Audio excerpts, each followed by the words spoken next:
बाळासाहेबांच्या तमाम शिवसैनिकांना तुमच्या ह्या अनिश गाढवेचा, बाळासाहेबांच्या लहानशा शिवसैनिकाचा आणि शिवसेनेच्या प्रवक्त्याचा मानाचा जय महाराष्ट्र. शिवसैनिकांनो, शिवसेना एक वादळ या तुमच्या हक्काच्या एका लहानशा यूट्यूब प्रबोधन माध्यमाला, शिवसेनेच्या विचारांवर चालणाऱ्या यूट्यूब प्रबोधन माध्यमाला तुम्ही सर्व शिवसैनिकांनी लाखोंच्या संख्येने सबस्क्राईब जरूर करा, ही तुम्हा सर्वांना विनंती करतो.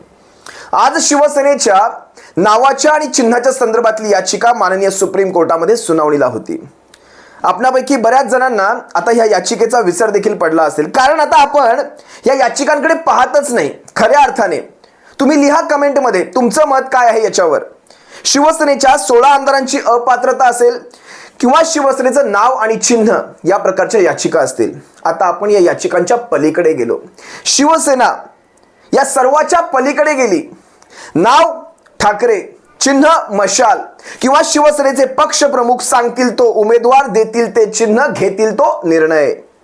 आपण शिवसेना म्हणून या सर्वांच्या पलीकडे गेलो. शिवसेना हा काही 4 भिंतींचा पक्ष नाही. शिवसेना हा काही माणसांचा समूह नाही. शिवसेना हा एक विचार आहे. हे 40 गद्दार गेले म्हणून, 40 आमदार गेले म्हणून, 13 खासदार गेले म्हणून, काही विधान परिषदेचे चुटुक मुटुक माणसं गेली म्हणून शिवसेना संपत नसते. शिवसेना हा विचार आहे. जोपर्यंत तुम्हा सारख्या लाखो करोडो शिवसैनिकांच्या रक्तामध्ये हा विचार भिनलेला आहे, तोपर्यंत शिवसेनेला मरण नाही. तरी देखील सांगतो, काही गोष्टी तुम्हाला समजणे हे फार गरजेचं असतं. शिवसेनेचा प्रवक्ता म्हणून माझी ही जबाबदारी आहे, तुम्हापर्यंत ज्या ज्या घटना घडतायत सद्यस्थितीला शिवसेनेच्या बाबतीत, महाराष्ट्राच्या राजकारणात जे जे काही घडतंय ते तुम्हा सर्वांसमोर घेऊन येणं ही माझी एक जबाबदारी पडते. पक्षप्रमुखांनी ही जबाबदारी दिलेली आहे. आज शिवसेनेची याचिका माननीय सुप्रीम कोर्टामध्ये शिवसेनेच्या नावाच्या आणि संदर्भातली, चिन्हाच्या संदर्भातली होती. ही याचिका 19 एप्रिल रोजी, म्हणजे पुढे हिची तारीख ढकलण्यात आलेली आहे. खरं तर हे अपेक्षित होतं आणि ही कम्प्युटराइज तारीख आहे, म्हणजे कम्प्युटर, संगणक द्वारे ही तारीख पुढे ढकललेली आहे. ही काही माणसाने इंटरव्हेन्शन करून किंवा कुणी अशी स्वतः ही तारीख दिलेली नाही, कुणा व्यक्तीने तारीख दिलेली नाही. ही संगणकीकृत तारीख मिळालेली आहे. आता या तारखेला आपण छेद देऊ शकतो. संगणकीकृत ज्यावेळेस तारीख मिळते त्यावेळेस तिच्या विरोधात आपण याचिका करून आपण ती तारीख अगोदरची मागून घेऊ शकतो. अशा प्रकारची एक तरतूद आहे. आता ते आपण किती करतोय किती नाही हा पुढचा भाग राहिला. पण आज नेमकं काय घडलंय की आज नेमकी ही तारीख पुढे ढकलण्यात आलेली आहे. खऱ्या अर्थाने आपल्याला एक अपेक्षा होती, बघा ही केस काही 1-2 दिवसात होणार नाहीये. जरी ही रेग्युलर सुनावणीला आली तरी देखील ही 1-2 दिवसात निपटणारी केस नाहीये. केस सोपी आहे. 11 मे रोजी, म्हणजे जवळपास वर्षभरापूर्वीच, 10 महिने पकडू शकता तुम्ही, 10-11 महिन्यांपूर्वी ज्यावेळेस माननीय सुप्रीम कोर्टाने या 16 आमदारांच्या अपात्रतेचा निकाल लावला, 145 पानांमध्ये हा निकाल बंद केला, त्याच वेळेस अतिशय स्पष्ट निर्देश दिले होते की काय घडणार आहे, कशा प्रकारे तुम्ही ही केस चालवायचे. म्हणजे स्वतः विधानसभेच्या अध्यक्षांना काही निर्देश होते, तर इलेक्शन कमिशन ऑफ इंडियाला सुद्धा काही निर्देश ट्रिपल टेस्टचे घालून देण्यात आले होते. कशा प्रकारे नाव आणि चिन्ह कुठल्या आधारांवर तुम्हाला द्यायचंय. पण ठीक आहे, पण आज उद्या करता करता तारीख पे तारीख, लेकिन अभी तक इंसाफ नहीं मिला जज साहब. तो सनी देओलचा डायलॉग तुम्हा सर्वांना चांगलाच परिचयाचा आहे. असो, पण लक्षात घ्या, आपली एक अपेक्षा होती, एक छोटीशी अपेक्षा होती की कमीत कमी किमान ह्या केसवर सुनवाई होईल तेव्हा होईल. पण तोपर्यंत, जोपर्यंत या लोकसभेच्या, कारण आता शेवटी हा निकाल गेला लोकसभेच्या नंतरच, विधानसभेच्या अगोदर लागेल हे मात्र सुनिश्चित, पण लोकसभेच्या नंतरच हा निकाल जाणार हे मात्र कन्फर्म झालेलं आहे. कारण 19 एप्रिल रोजी, म्हणजे बरोबर लोकसभा निवडणुकांच्या मध्यामध्ये हा निकाल असणार आहे. तेव्हाही कदाचित ही तारीख पुढे मागे होऊ शकते. पण त्या मधल्या काळासाठी कमीत कमी जसं घड्याळाच्या बाबतीत झालं, राष्ट्रवादी काँग्रेसच्या घड्याळाच्या बाबतीत झालं की घड्याळाच्या खाली एक डिस्क्लेमर टाकावं लागणार आहे की हे घड्याळ, हे चिन्ह हे तात्पुरत्या स्वरूपात आहे, हे एका कायदेशीर प्रक्रियेचा भाग आहे. जोपर्यंत सुप्रीम कोर्टामध्ये ही केस चालू असेल, कायदेशीर प्रक्रिया चालू असेल, तोपर्यंत हे एका तात्पुरत्या स्वरूपाचं चिन्ह असेल, हे परमनंट नाही. याच्यातून अजित पवार गटाला काय नुकसान होईल, फायदा होईल याच्या पलीकडे जाऊन मी सांगतो, याच्यातून कमीत कमी एक संदेश तरी जातो की तुम्ही अजूनही जिंकलेले नाही आहात. अजूनही न्याय व्यवस्थेवर कुठेतरी आमचा विश्वास आहे. न्याय व्यवस्थेने तुम्हाला ते खाली एक शिक्का मारलेला आहे, टेम्पररी, तात्पुरते. ठीक आहे, खरं तर ह्या गोष्टींना किती मानावं नाही मानू मला माहीत नाही. कारण जर शिवसेनेच्या बाबतीत योग्य तो न्याय, मी योग्य तो न्याय हा शब्द वापरतो, योग्य तो न्याय योग्य त्या वेळेत झाला असता तर कदाचित या घड्याळाची अशी अवस्था झालीच नसती. राष्ट्रवादी काँग्रेस फुटली नसती, हेही तितकंच सत्य. ज्या वेळेस न्याय हा वेळेत होत नसतो त्यावेळेस तो अन्यायच मानला जातो. कारण आज विचार करा, नाही म्हणता म्हणता शिवसेनेच्या ह्या संबंध प्रकरणाला जवळपास 2.5 वर्ष उलटतील या जूनमध्ये. या जूनमध्ये तर जवळपास 3 वर्ष होऊन जातील. 2.5 वर्ष उलटलेली आहेत. हा इतका मोठा काळ जर अशा प्रकारे एवढ्या मोठ्या केसेसमध्ये ज्याचा परिणाम उभ्या देशामध्ये घडत असणार आहे, अशा केसेसमध्ये देखील जर अडीच वर्षांचा म्हणजे अनधिकृत सरकार राजमान्यतेने जर बसत असतील तर त्याला काय म्हणावं? ही अनधिकृत सरकार आहेत, ही लोकशाहीची हत्या करून आलेली सरकार आहेत. आणि ह्या सरकारांना अडीच वर्ष काय 2.5 दिवस सुद्धा बसायचं त्यांचा कुठलाही नैतिक अधिकार नाही. तुम्हाला आणखी काही गोष्टी सांगतो. बघा, विरोधात निकाल लागलाय नवनीत राणांच्या. एक उदाहरण तुम्हाला मी सांगतो. त्यांच्या जात प्रमाणपत्राचं तुम्हाला ठाऊक असेल. नवनीत राणा अमरावतीच्या खासदार, ज्या त्यांनी स्टंट केला होता हनुमान चालिसेच्या मातोश्रीच्या समोर. आज त्या नवनीत राणा कुठे गायब झाल्यात माहित नाही. आज तर खरं तर त्यांचं राज्य आलेलं आहे. प्रत्येक चौकात बसून हनुमान चालिसा गायला हवी होती नवनीत राणांनी, पण आज नवनीत राणा कुठेही दिसत नाहीत. स्टंट झाला. स्टंट बघायला तुम्ही एक थोडासा इतिहास लक्षात घ्या नवनीत राणांचा. नवनीत राणा ह्या 2019ला ज्यावेळेस खासदारकी लढल्या त्यावेळेस त्या राष्ट्रवादीच्या आणि काँग्रेसच्या पाठिंब्यावर निवडून आल्या होत्या. त्यांचा कुठला युवा वगैरे पक्ष होता, मला त्याचं नाव नाही आठवत, युवा स्वाभिमान काय असेल ते असेल. हा युवा पक्ष त्यांचा हा काही खासदारकीसाठी तयार नव्हता. यांच्या पक्षाचा फक्त एकमेव आमदार स्वतः त्यांचे पती. त्यानंतर जवळपास इतर 5 विधानसभांमध्ये त्यांचं कुठेही असं योगदान नव्हतं. पण काँग्रेस, राष्ट्रवादी काँग्रेसच्या त्या भरोशावर, त्यांच्या मदतीवर त्या निवडून आल्या. आणि त्यानंतर तुम्ही पाहिलं असाल त्यांच्या जात प्रमाणपत्राचं ते प्रकरण कोर्टामध्ये आलं आणि कोर्टाने त्यांच्या विरोधात निकाल दिला आणि त्यांची खासदारकी देखील रद्द करायला सांगितली. कुठलाही सुमोटो आला नाही, कुठलीही अवमान याचिका आली नाही, कोर्टाच्या आदेशानंतर कुठलीही कारवाई झाली नाही. जवळपास 4-5 वर्ष हे प्रकरण चालू आहे. अजूनही त्यांनी 5 वर्ष म्हणजे त्यांनी आपला कार्यकाळ पूर्ण केला म्हणा ना. इन शॉर्ट, थोडक्यात सांगायचं झालं त्यांनी आपला कार्यकाळ पूर्ण केला. जशा ह्या कोर्टाच्या केसेस त्यांच्या विरोधात लागायला लागल्या, नवनीत राणांचं पारडं सरकू लागलं हळूहळू भाजपाच्या दिशेने. आता भारतीय जनता पक्षाकडे आहेत. 5 वर्ष केस चालली, अजूनही खासदार आहेत. आता तिकीट किती मिळतंय हा एक मोठा विषय राहिला. पण मला वाटत नाही नवनीत राणाचं तिकीट किती कट होईल. पण अडसुळांचा गेम झाला हे मात्र तितकंच सत्य. ही जर अशा प्रकारची न्यायव्यवस्था जर वागू लागली तर कसं होणार? आणि बऱ्याच जणांच्या मी काही कमेंट्स वाचल्या ज्यावेळेस अशा प्रकारचा निर्णय येत होता. लोकांचं आता असं मत झालंय, निवांत चालू द्या, आम्हाला कुठलीही घाई नाहीये. हे जे 19 एप्रिलची जी तारीख दिली आहे ही तारीख कदाचित अजून वाढवून द्या, काही फरक पडत नाही. जरा विधानसभेच्या निवडणुकांच्या नंतरच दिली तर आणखी जरा चांगलं होईल. कारण मशाल ही आता आम्ही ठरवलेलं आहे. मशाल आमची फायनल झालेली आहे. आता धनुष्य आला काय आणि धनुष्य नाही आला काय, मशालीवर शिवसेनेचे उमेदवार तयार आहेत. आणि मुळात एक गोष्ट तुम्ही लक्षात घ्या, मशाल हे चिन्ह किंवा मशाल हे शस्त्र म्हणा तुम्ही, मशाल हे शस्त्र आपण पारजलेलं आहे, पारखलेलं आहे. आणि मशाल हे शस्त्र आपण आजमावलेलं आहे. कुठे? तुम्हाला विसर पडला असेल, मशालीच्या जीवावर शिवसेनेचा या अगोदरच एक आमदार निवडून आलेला आहे.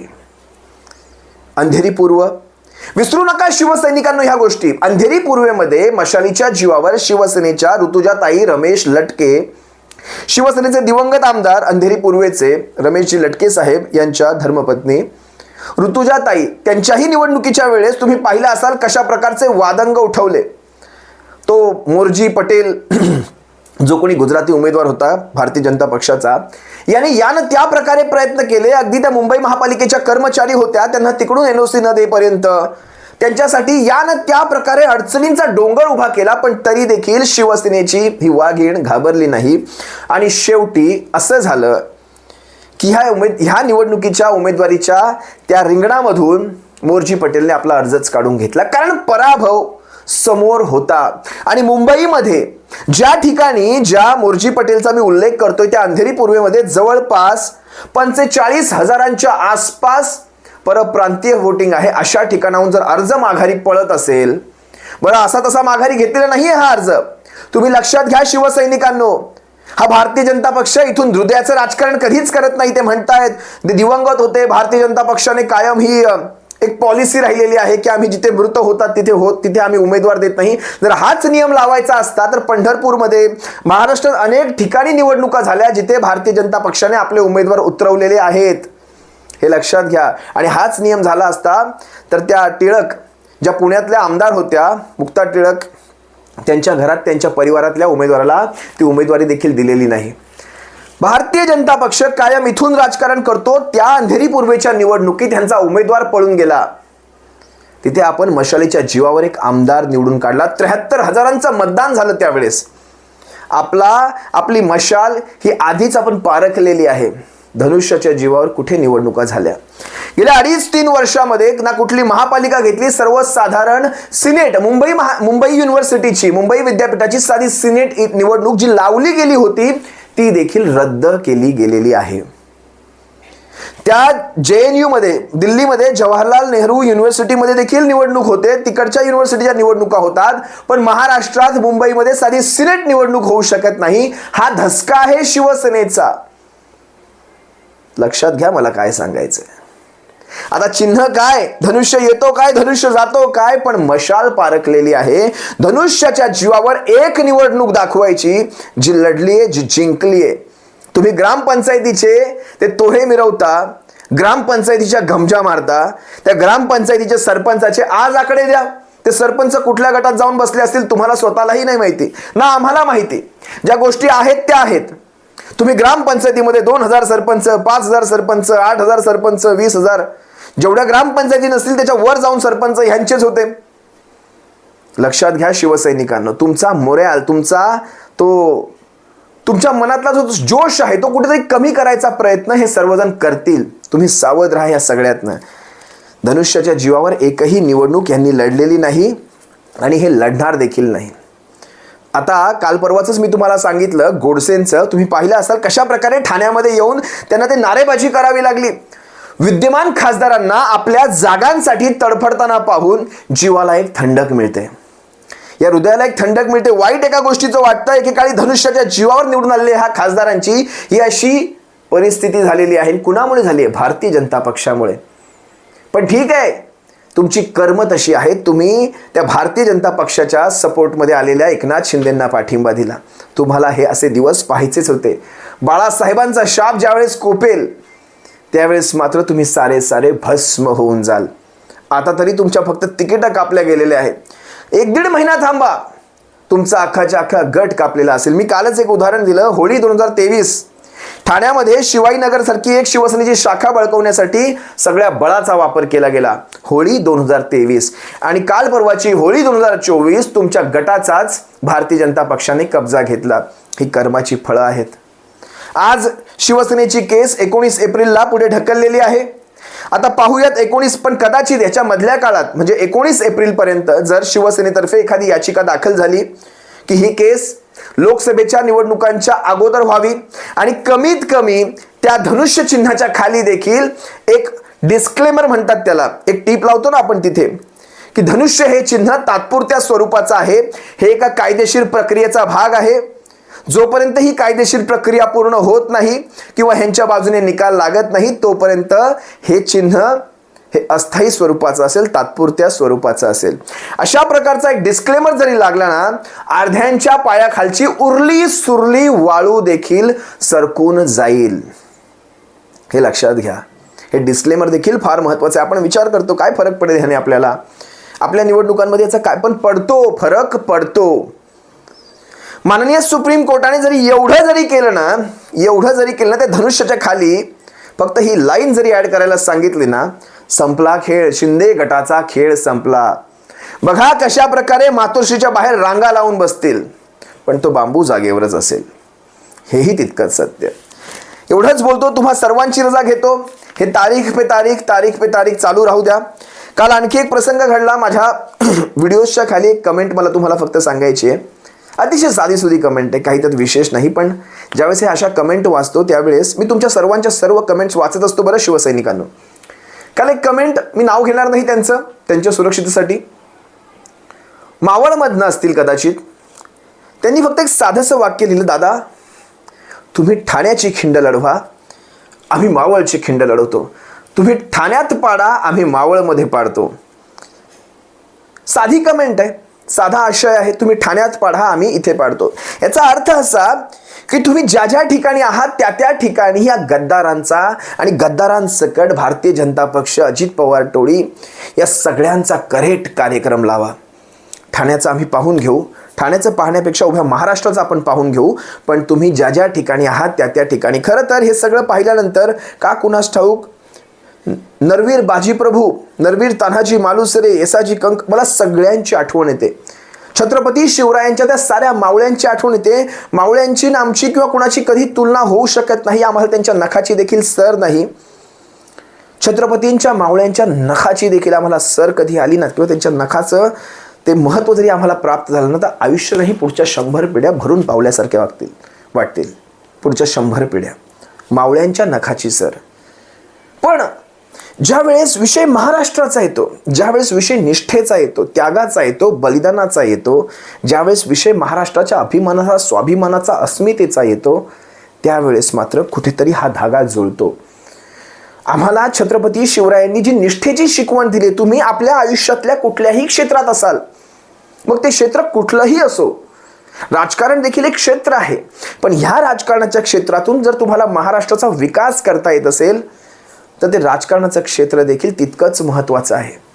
आणि ह्या क्षेत्राद्वारे तुम्हाला जर महाराष्ट्राचा विकास साधता येत असेल, महाराष्ट्रातल्या तमाम त्या दीनदुबळ्या वर्गाचा विकास साधता येत असेल, तर हे क्षेत्र फार महत्त्वाचं आहे. आणि आपण छत्रपती शिवरायांकडनं जी शिकवण घेतली, त्यांच्या मावळ्यांकडनं जी शिकवण घेतली, निष्ठेची शिकवण घेतली, ज्यावेळेस त्या निष्ठेचा विषय येतो किंवा निष्ठेच्या पायमल्लीचा विषय येतो, त्यावेळेस मात्र हा धागा जुळतो. आणि त्यामुळे मला ह्या सर्वांची आठवण येते.